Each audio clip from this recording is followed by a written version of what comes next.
تمہاری غلطیاں بھی تمہیں سچائی تک لے جا سکتی ہیں۔ عقل جب عشق سے واقف ہو جاتی ہے تو اپنا سب کچھ قربان کر دیتی ہے۔ خرچ کرنے سے رزق کھلتا ہے، پیداوار کے ظاہری اسباب تو محض ایک پردہ ہیں، ورنہ اصل داتا تو اللہ ہی کی ذات ہے۔ خدا کی صفت ستاری ہے، وہ پردہ پوشی کرتا ہے، لیکن جب معاملہ حد سے بڑھ جاتا ہے تو وہ راز فاش کر دیتا ہے۔ عبادات کے ذریعے روح کو نیک نامی حاصل ہوتی ہے۔ یہ عبادات فانی ہے لیکن نیک نامی باقی رہتی ہے۔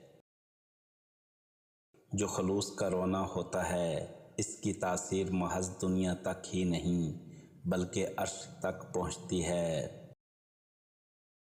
بھوک وہ نعمت ہے جو کسی کو میسر نہیں آتی، یہ صرف خالصاً خدا کا حصہ ہے جس سے وہ روحانی شیر بن جاتے ہیں۔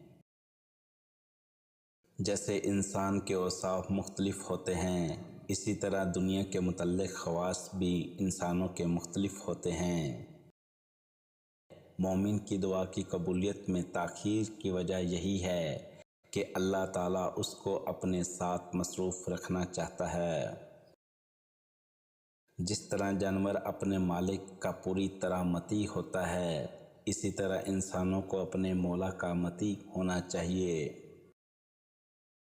اگر تم راہ عشق کے مسافر بننا چاہتے ہو تو اپنے آپ کو عاجز بنا لو، جیسے راکھ اور دھول۔ سارے کام تو ذات خداوندی کرتی ہے، دنیا دار اسے اپنی کوشش اور محنت سمجھ لیتے ہیں۔